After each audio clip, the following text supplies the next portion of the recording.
ہمارے اپنے ملک کی ایک بدقسمتی یہ کہ ابھی پچھلے دن کل پرسوں کی بات ہے کہ اس ملک کے ایک انسان نے قرآن مجید کے حوالے سے ایک PIL سپریم کورٹ میں داخل کی.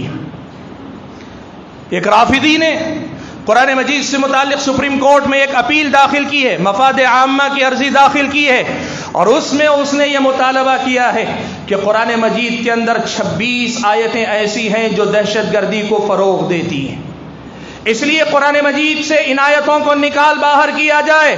اور مزید اس ظالم نے یہ بھی یہ دعویٰ کیا ہے کہ یہ ابو بکر، عمر اور عثمان، ان 3 لوگوں نے مل کر قرآن مجید کے اندر یہ آیتیں داخل کی ہیں، ورنہ یہ قرآن مجید کا حصہ نہیں ہے. بھائیو، میں آج آپ کے سامنے اس حوالے سے کچھ باتیں بنیادی رکھنا چاہتا ہوں، آپ ان باتوں کو یاد رکھ کر جائیں. پہلی بات یاد رکھیں، جس انسان نے یہ مسئلہ اٹھایا ہے وہ انسان خود مالی معاملات میں، غبن میں، دوسرے معاملات میں متہم ہے. اس پر الزام ہے اور جانکاروں کا تو کہنا ہے کہ کسی بھی لمحے اس پر شکنجہ کسا جا سکتا ہے. صرف اپنے آپ کو بچانے کے لیے اور کچھ لوگوں کو خوش کرنے کے لیے مسلمان اپنے آپ کو کہلاتے ہوئے وہ سارے کام کر رہا ہے. رافضی اپنے آپ کو مسلمان کہتے ہوئے صرف حکومت کی پکڑ اور شکنجے سے بچنے کی خاطر ان کو خوش کرنے والے بیان دے رہا ہے، اور اسی کے چلتے اس نے یہ PIL داخل کی. یہ پہلی بات ہے. دوسری بات، اس نے یہ الزام جو لگایا صحابہ کرام رضوان اللہ تعالی مجمعین کی شان میں گستاخی کی. ابو بکر، عمر اور عثمان رضی اللہ تعالی عنہم اجمعین کو یہ کہا ہے کہ انہوں نے قرآن مجید کے اندر خرد برد کی ہے. آدمی اپنے آپ پہ دوسروں کو قیاس کرتا ہے، خرد برد کرنے والا خود ہے. جلیل القدر ہستیوں کو بھی ویسا ہی سمجھتا ہے. اور آج آپ کو یہ بات بتانا چاہوں گا، وہ رافضی ہے، اور رافضیوں کے دین کی شروعات ہی اس مسئلے سے ہوتی ہے. وہ صحابہ کرام رضوان اللہ تعالی مجمعین، خاص طور پہ ابو بکر، عمر اور عثمان کی ایمان کی نفی کر کے ہی وہ اپنے ایمان کی شروعات کرنا چاہتے ہیں. اس لیے یہ مسئلہ سمجھنا چاہیے، یہ دہشت گردی کا کوئی مسئلہ نہیں ہے. یہ بنیادی مسئلہ یاد رکھو کہ وہ اپنے رافضی عقیدے کے مطابق اس ملک کے حالات کی روشنی میں فائدہ اٹھانا چاہتا ہے. تیسری بات یہ ہم کہنا چاہیں گے کہ دیکھو، اس کا کہنا یہ ہے جیسے کچھ اس نے زبان سے کہا ہے، اس کے دل میں کیا ہے وہ اللہ جانے، لیکن زبان سے اس نے کہا ہے کہ 26 آیتیں ایسی ہیں جو قرآن میں داخل کی گئیں. قرآن کی بقیہ ساری تعلیمات صحیح ہیں. اگر پڑھا ہوتا، اگر قرآن کو سمجھا ہوتا تو پھر اس مسئلے کا حل تجھے خود بخود مل جاتا.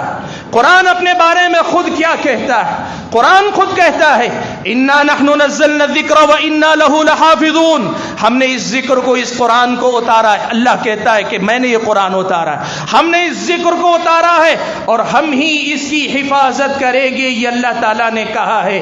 جس قرآن کی حفاظت کا ذمہ اللہ تبارک و تعالیٰ نے لیا ہو تو تمہارے دعوے کے مطابق ابو بکر، عمر اور عثمان تو کیا، یہ پوری دنیا مل کر بھی اس قرآن کا کچھ بال بھی باقا نہیں کر سکتی، اس کا کچھ نہیں بگاڑ سکتی. وہ قرآن محفوظ ہے، محفوظ رہے گا. پھر یہ کیسا؟ تم کہتے ہو بقیہ قرآن پورا صحیح ہے.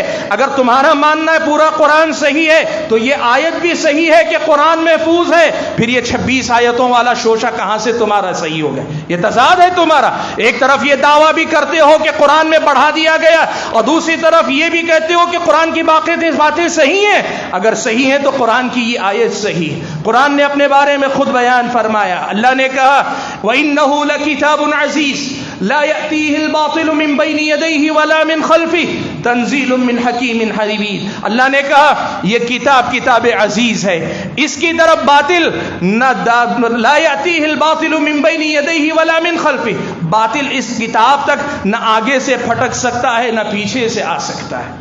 اللہ نے اس کتاب کے بارے میں کہا باطل اس میں جگہ پا نہیں سکتا، باطل اس میں جگہ بنا نہیں سکتا. اور تم کہتے ہو کہ 26 آیتیں بڑھا دی گئیں. اور اللہ کے بندے اگر سمجھا ہوتا، آپ کو پتا ہے نام اس نے ابو بکر کا لیا، عمر کا لیا، عثمان کا لیا رضی اللہ تعالیٰ عنہم اجمعین، لیکن حضرت علی کا نام چھوڑ دیا. کیوں؟ رافضی ہے، وہ حضرت علی کی امامت کا قائل ہے، وہ حضرت علی کو صحیح مانتا ہے، اسی لیے حضرت علی کا نام غائب کر گیا. اس ظالم کو پتا نہیں تو نے یہ دعویٰ کر کے حضرت علی کی شان میں بھی گستاخی کی. کیوں؟ تیرے دعوے کے مطابق ابو بکر، عمر اور عثمان نے اگر قرآن میں اضافہ کیا بھی تھا تو پھر 5 سال 3 ماہ تک حضرت علی ان کے بعد حکمران ہوئے تھے، سیاہ و سفید کے مالک تھے، اس پوری اسلامی سلطنت کے مالک تھے. کیا حضرت علی رضی اللہ تعالیٰ عنہ نے قرآن کے اندر بڑھائے گئے اس اضافے کو ہٹانے کی فکر نہیں کی؟ اگر آج تک 1400 سال تک یہ چیزیں باقی ہیں تو اس کا مطلب یہ ہوا کہ تم یہ بھی کہنا چاہتے ہو کہ حضرت علی نے قرآن میں تحریف کو دیکھا پھر بھی خاموش رہ گئے. تم علی کے بھی نہ ہوئے، ابو بکر عمر عثمان کے تو کھجا، تم علی کے بھی نہ ہوئے. یہ تمہاری اپنی حقیقت ہے. اور ہم یہ بات کہنا چاہیں گے، سپریم کورٹ کے سامنے یہ پی آئی ایل داخل ہوئی ہے، وہ جو جواب دیں گے، لیکن ہم یہ بات اپنے پیغام کے طور پہ کہنا چاہیں گے کہ حکومت اس مسئلے کو اس نظر سے دیکھے کہ ایک رافضی اپنے رافضی نظریات، اپنی مسلک پرستی کا ثبوت دینے کے لیے ملک کی سلامتی اور دہشت گردی کے مسئلے کو سہارا بنا رہا ہے، ورنہ اسے نہ تو ملک کی سلامتی سے کوئی ہمدردی ہے نہ کسی اور چیز سے. اور یہ بات بھی آپ کو یاد رکھنی چاہیے کہ اللہ کے فضل و کرم سے قرآن مجید کی ہر بات حق ہے. اللہ تعالیٰ نے کہا ذالک الکتاب لا ریب فیہ، یہ وہ کتاب ہے جس میں کوئی شک و شبہ نہیں ہے. اس کتاب کی اللہ تعالیٰ نے حفاظت کی ذمہ داری لی ہے، یہ محفوظ رہے گی. اس لیے یہ بات یاد رکھنا، قرآن مجید کی جن 26 آیتوں کا اس نے تذکرہ کیا ہے، وہ جو بھی آیتیں ہوں، وہ کیسی آیتیں ہو سکتی ہیں ابھی تک تفصیل سامنے نہیں آئی، لیکن وہ انسان پہلے سے یہ بیان دیتا آیا، اس کی روشنی میں اندازہ یہ چلتا ہے، پتہ چلتا ہے کہ قرآن مجید کے اندر اللہ تعالیٰ نے جنگ سے متعلق احکام نازل کیے. اللہ نے نماز کے احکام بتائے ہیں، طہارت کے احکام بتائے ہیں، تجارت کے احکام بتائے ہیں، اللہ تعالیٰ نے شادی بیاہ کے احکام بتائے ہیں. ایسے ہی جب حکومتوں کی آپسوں میں جنگ ہو تو جنگ کے بھی احکام اللہ تعالیٰ نے بتائے ہیں. جیسے ملک کے قانون کے اندر بھی ملک کے دشمن کے ساتھ لڑنے والوں کے لیے قوانین ہیں، ملک کے مخالفین کے لیے قوانین ہیں. اگر کوئی آدمی صرف ایسے کچھ قانونوں کو، صرف ایسی کچھ آیتوں کو منتخب کر کے اللہ کی کتاب کو دہشت گردی کی کتاب کہے تو ایسے انسان سے کہیں گے تو جاہل، تیری جہالت ہے. اگر تجھے سمجھ میں نہیں آ رہی تھی کسی عالم سے بیٹھ کے سمجھنے کی کوشش کرتا. تو نے کیا کیا؟ نہ قرآن پڑھا، نہ قرآن کی آیتوں کو سمجھا. اگر سمجھا ہوتا تو تجھے پتہ چلتا کہ کچھ احکام میدان جنگ سے متعلق ہوتے ہیں، حالات جنگ سے متعلق ہوتے ہیں، جنگ کے زمانے سے متعلق ہوتے ہیں، وہ عام حالات میں نافذ نہیں کیا جاتے. دنیا کا وہ کون سا ملک ہے، دنیا کا وہ کون سا مذہب ہے جس کے پاس اپنے قوم کی حفاظت کے لیے قانون ہیں، سزائیں ہیں؟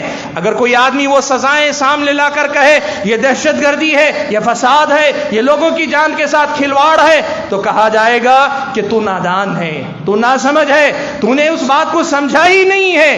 ایسے احکام ہر قوم کے اندر ہوتے ہیں، ہر مہذب قوم کے اندر ہوتے ہیں، جو اس قوم کی جان و مال، اس کے دین کی حفاظت کی ضمانت ہوتے ہیں. قرآن اللہ تبارک و تعالیٰ کی آسمانی کتاب ہے، ہر شعبے سے متعلق ہدایات رکھتا ہے. بالکل اسی طرح قوموں کی جو جنگیں ہوتی ہیں، جنگوں سے متعلق بھی احکام ہیں. ان احکام کو عام احکام بنانے کی بات کرنا یہ دراصل قرآن پر الزام تراشی کرنا. اس لیے ہم یہ بات کہنا چاہیں گے کہ جو ادارے قانون کی ایک صورتحال دیکھتے ہیں، جو ادارے ملک کے امن و امان کو دیکھتے ہیں، ان کی یہ ذمہ داری بنتی ہے کہ ایسے شرپسند افراد جو خواہ تصویروں میں رہنا چاہتے ہیں، اپنے گناہوں کو چھپانا چاہتے ہیں اور قوم کے، ملک کے امن و امان کو برباد کرنا چاہتے ہیں، ان کے خلاف برقرار واقعی اقدام کیا جائے اور ان کے خلاف برابر کی کارروائی کی جائے تاکہ آگے کوئی اور آدمی اس قسم کی زیادتی نہ کر سکے. حاضرین گرامی، آپ حضرات سے گزارش ہماری گزارش یہ ہے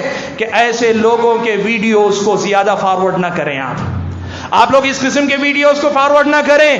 اس کے سلسلے میں جو ذمہ دار لوگ ہیں وہ اپنا کام کریں، ذمہ دار لوگوں تک بات پہنچائیں. عوام الناس میں شر کو پھیلا کر آپ خیر کو نہیں لا سکتے. آپ غصہ پیدا کر سکتے ہیں، آپ ناراضگی پیدا کر سکتے ہیں، لیکن اس کا حل اور علاج نہیں پیدا کر سکتے. اس لیے کوشش یہ کیجئے کہ اپنے آپ کو جہاں تک اس قسم کے فتنوں سے دور رکھ سکیں دور رکھیں، اپنے آپ کو اس میں انوالو نہ کریں.